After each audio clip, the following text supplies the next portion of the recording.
बिस्मिल्लाहिर्रहमानिर्रहीम।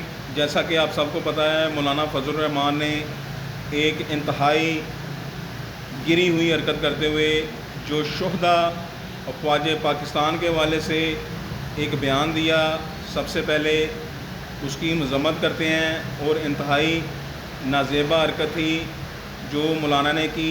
इसको इस वाले से कैफ़रे किरदार तक पहुंचाना चाहिए।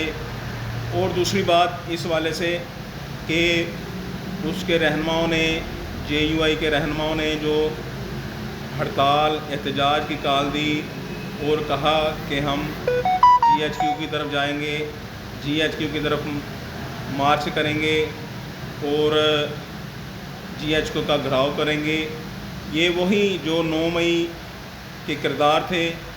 ये एक बार फिर ना जाने किसके कहने पर, दुश्मन मुमालिक के कहने पर, दुश्मन मुल्क के झंडे पर, ये मौलाना एक बार फिर वही स्ट्रीट मूवमेंट, वही प्लान, वही तरीक़ाकार और किरदार मुख्तलिफ हैं।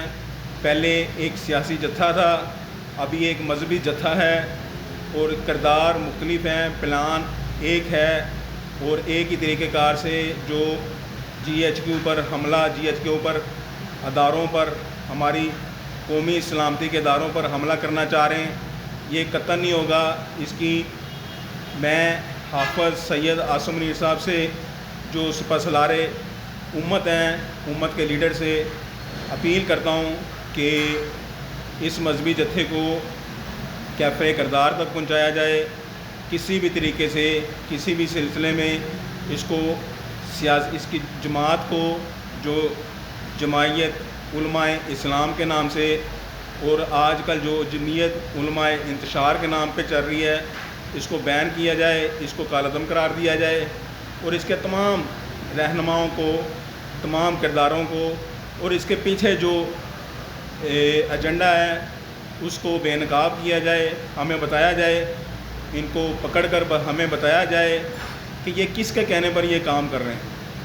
हम पाकिस्तान में, अपने मुल्क में किसी को भी, चाहे वो सियासी जमात हो, चाहे मजहबी जमात हो, चाहे कोई भी हो, कोई भी गिरोह, कोई भी जत्था हो, किसी को अदारों पर हमला करने की हरगिज़ इजाज़त नहीं देंगे। इनको अल्हम्दुलिल्लाह सबसे पहले हम कंट्रोल करेंगे। अगर ये फिर भी ना कंट्रोल हुआ तो हम अदारों से अपील करेंगे कि खुदारा इनको कालादम करार दे के इनको, इस जत्थे को पकड़ा जाए, इसको बैन किया जाए, ताकि ये मजहबी जमात में की आड़ में, मजहबी जमात की आड़ में जो ये एक गैर मुल्की एजेंडे पर काम कर रहे हैं, इसको ख़त्म किया जाए और बेनकाब किया जाए।